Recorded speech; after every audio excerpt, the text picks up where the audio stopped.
Hello guys, welcome back to my channel Gamma Di Gamma. So it's been a long time. First of all, I have to say that thank you for 1000 subscribers. I thought this goal would come later, maybe around next semester for me, but it came soon. So I'm glad. I'm really glad. I'm going to do a Q&A video. So submit your questions on Instagram. I will add my Instagram handle in the description, so just like DM me, just hit me up, and I look forward to all your questions. Okay, so moving on. In this video I'm going to talk about some non-homogeneous linear differential equations, again using the Wronskian method that we talked about in the last video. So let's get started.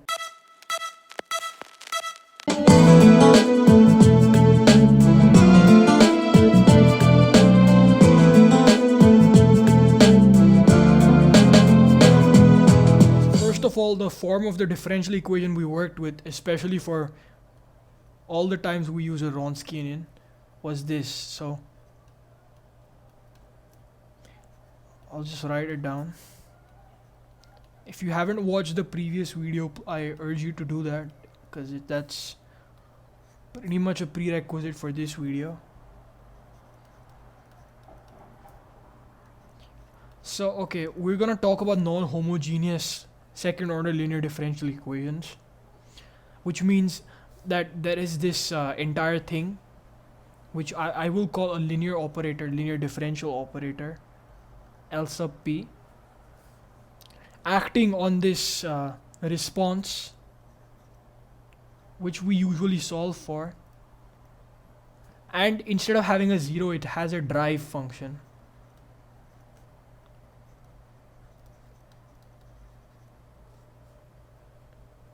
So the response is basically a response to the derive subjected to these constraints. And if you remember the last video, I sort of got this parallel between a linear differential operator and an operator or a matrix from linear algebra, from conventional linear algebra, because this can be written as an equation A, and then this function can be seen as a vector, which may not be Euclidean, because I'm sure you guys are like pretty used to Euclidean vectors, but an element of a vector space in general, which can be way more abstract, is a vector, is equal to some other vector. So you can sort of like think of this entire system as this simple matrix vector equation. Although we don't really have a matrix, we have an operator, a more general term than a matrix, but this is a parallel to this. With Euclidean vectors, they were discrete. Here it's all continuous and infinite dimensional. So you remember what the solutions for this were from linear algebra? Well, if this is the non-homogeneous case, the homogeneous case is just A acting on X is just the zero vector. This is the homogeneous case. So assuming this homogeneous case had solutions, say W1 and like W2, then the general solution for this particular case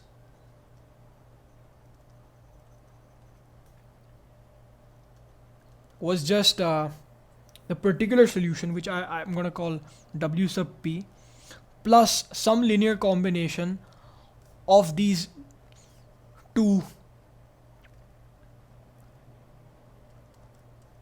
homogeneous solutions.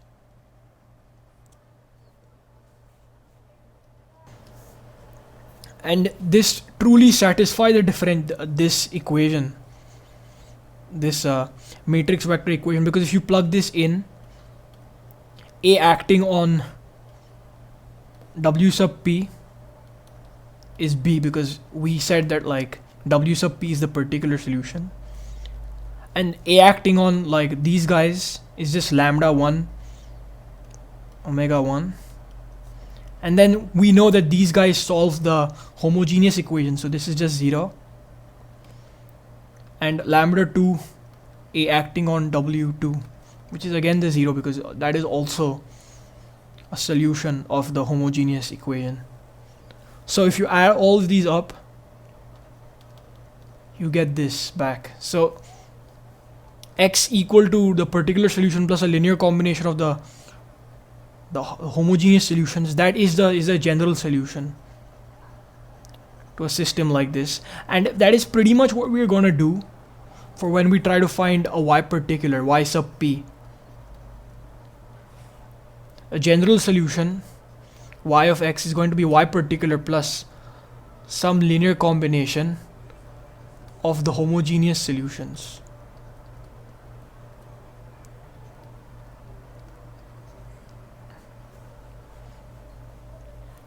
So that is pretty much the background you need to go forward with this topic. So I mean, let's go forward with it. There's nothing much, just the conclusion that a general solution y of x is just the particular solution plus linear combinations of the homogeneous solutions. And using the convention that I had like the previous time, I'm going to call the homogeneous solutions y1 and y2.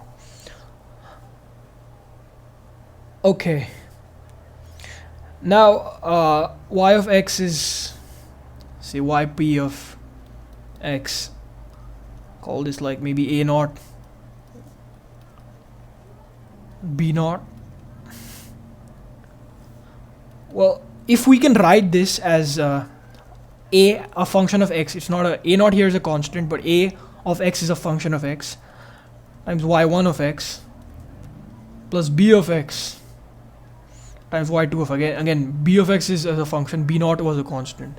Can we write this? Well, we don't know. If we can, it can help, which I will show why in a few minutes. But first note that if I fix a of x to be like a constant or some fixed value, then b of x just becomes y particular of x plus b naught y2 of x. Again, because I'm using the equality between this top line and this bottom line. If I make a of x equal to the a naught on top, then I will have this for b of x. And similarly, in the other case, if I make b of x equal b naught from the top, I have a of x equal to the y particular of x plus a naught y1 of x divided by y1 of x. So you see that like these guys are not really unique. These functions a of x, b of x are not unique. Like you fix one, you get the other one for both the cases. So I think it's we can do them because we have a degree of freedom with us.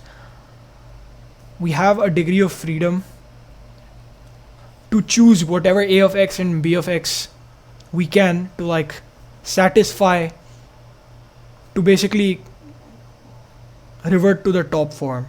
So as long as we have this degree of freedom, this is important, we can pretty much just assume that we could write this as some function of x times y1 of x plus some function of another function of x times y2 of x. So it's a valid assumption, I guess. Okay, so now what I'm gonna do is I'm gonna take the first derivative. I have this. We established that, or kind of showed why we can do that. Y prime of x is,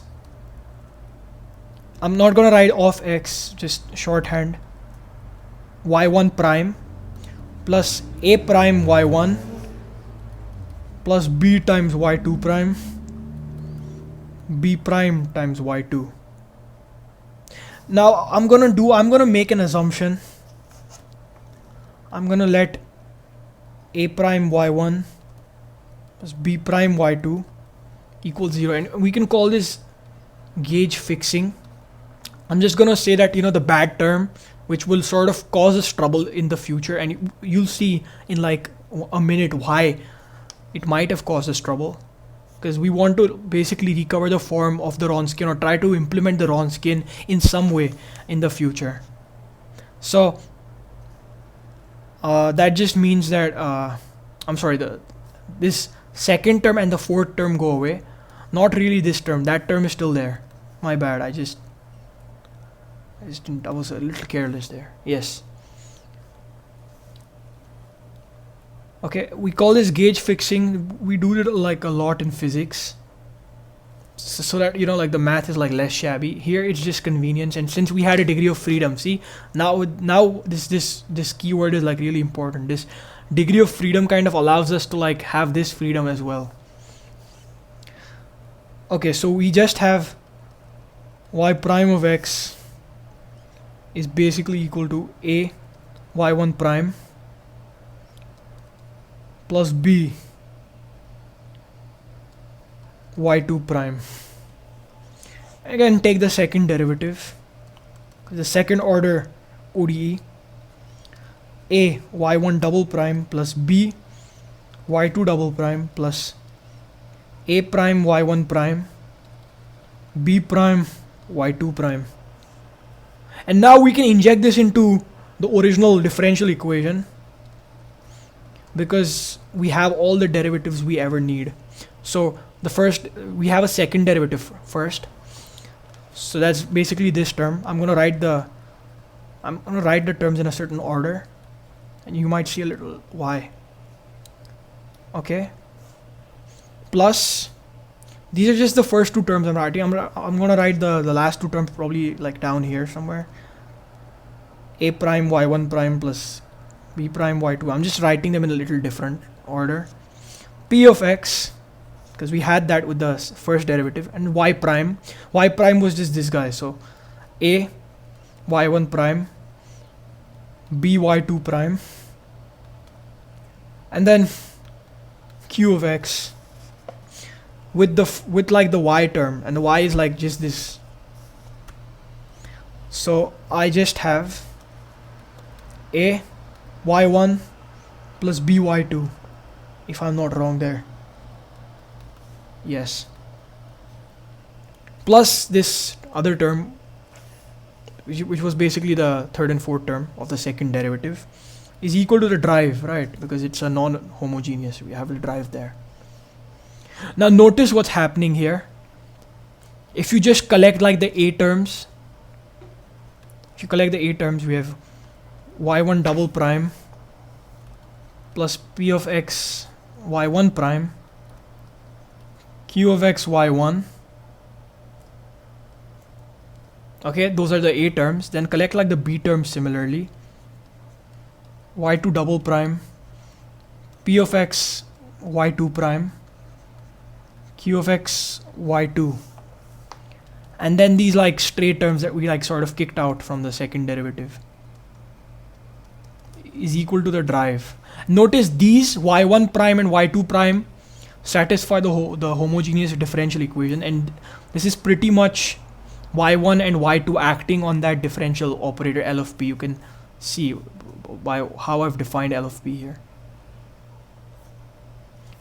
And since they satisfy the homogeneous differential equation, there is 0, or at least they should evaluate to 0 by definition. This entire thing is just 0. So this entire equation just becomes a prime y1 prime plus b prime y2 prime d of x. And now you see why we did the gauge fixing the way we did, because like it allowed us to cancel these terms out and like have a relatively simple, just two terms, just a sum of two terms equal to the derive. So we didn't have all these like stray terms, annoying terms, that these mixed terms that would have caused us much grief, because then we wouldn't be able to take the a's common, because there's an a prime here and a b prime here. Okay, so we have this first equation, and the second equation was the gauge fixing equation. It's pretty much, yep, there we go, gauge fixing. So a prime y1 b prime y2 is equal to 0. That's the gauge fixing equation. And now we just try to solve these simultaneously if we can.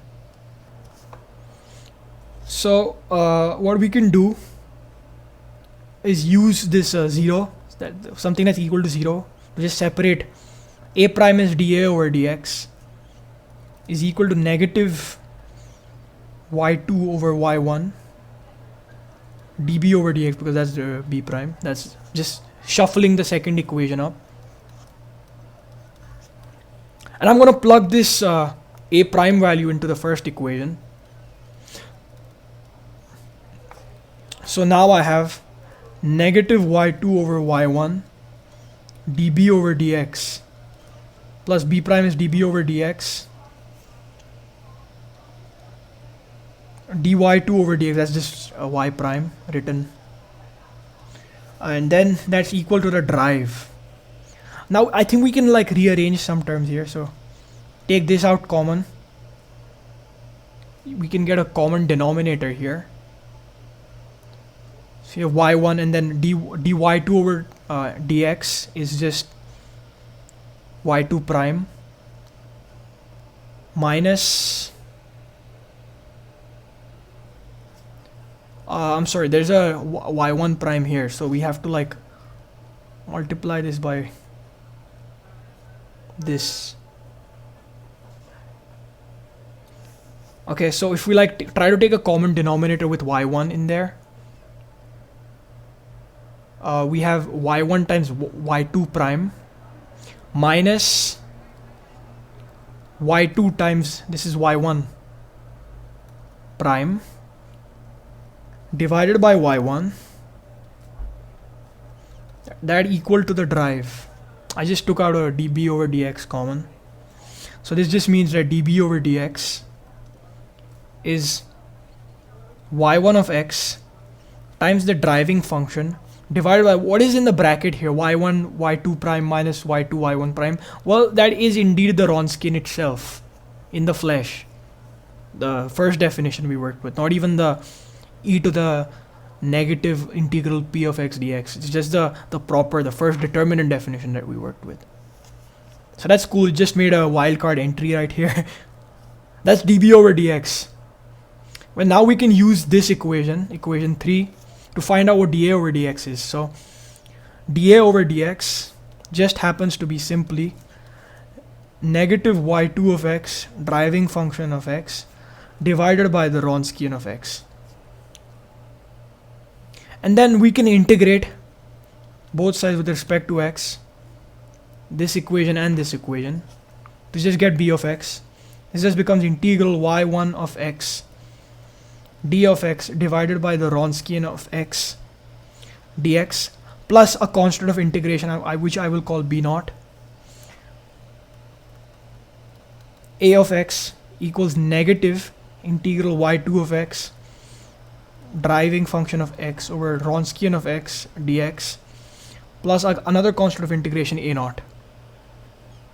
So remember what I said, y of x was the particular solution plus a linear combination of those homogeneous solutions, right?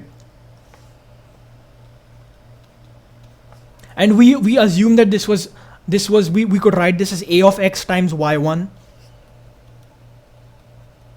of x plus b of x times y2 of x as different functions, not just as constants. And we found those a of x and b of x, you know, by plugging in and like solving simultaneously the conditions we assumed, and we also showed the degrees of freedom it can have. So it was pretty valid to write them as this. We can just, now it's all about like plugging it in. So negative y1 of x because of this prefactor.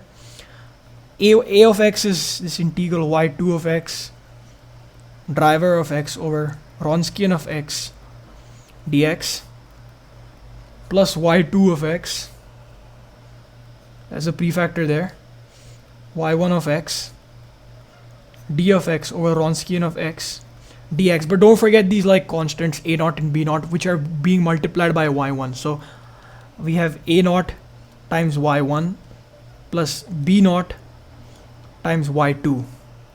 we have this equal to this first guy. So if we set a1 equal to a naught and b1 equal to b naught, you can think of this as expandability of like these constants, and the fact that they ultimately depend on like the boundary conditions. So if you want a consistent solution which are well defined boundary conditions that has a solution, then this is a valid assumption which will eventually come to pass because of the way the boundary conditions sort of formulate the problem itself. So once we do that, notice we have this here, so they just cancel out, and we're leaving us with whatever was left behind is just the particular solution.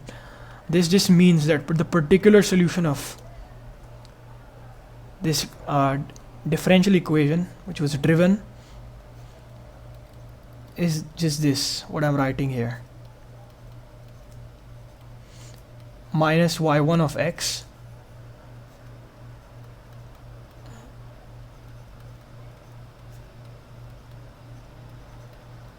and that's it. Other way of thinking, instead of, if you don't like really like this argument I made with like setting the constants equal, is that these other guys, a naught times y1, b naught times y2, are basically the parts, basically the linear combinations of the homogeneous solutions parts. So if we just want to isolate the particular solution, it should not be a scalar multiple of the homogeneous solutions. In this case, although we have y1 multiplied, but there is no guarantee that this integral inside is just a constant or a linear scaling factor. It can be just another function, in which it will be most of the time. Because if it is not, then it has no, then the zero is like the solution for the entire thing, or you can argue that it has no particular solution. It only has these homogeneous solutions, which means it's a bad problem. It's a badly defined problem. Although it's driven, it does not have a good solution for it. So yes, this is a powerful method. We just derive the particular solution given the homogeneous solution, and the thing with homogeneous solutions, they're pretty easy to solve, because first of all, it's linear. So if it's linear, you have an ansatz that says y of x equal to e raised to lambda x, because this guy is the eigenfunction for the linear operator. So it just makes sense to solve this, find the eigenvalues, solve the characteristic polynomial, and all that works fine, fantastic for a homogeneous problem. And once you have one solution, you can use the Wronskian to get the other solution, like I showed in the previous video. And then once you have y1 and y2, you're done, because then you can just find the particular solution using this final formula here. So you see how Wronskian is like helping us with the homogeneous as well as the non-homogeneous condition for the differential equation. That's how powerful this method is. So since it's already a pretty long video, I wanted to do a really nice example of the simple harmonic oscillator that was driven. I'll do it in the next video, and I'll show you why solving the answer for that is a cosine or sine without using the guess that you usually use. I'm going to use the method of quadrature that I covered several videos ago actually, and then combine it with this particular solution formula that I derived today. So in the meantime, stay home, stay safe, keep doing math, peace out, and again, tell your friends to subscribe. I still need to grow. I'm ambitious.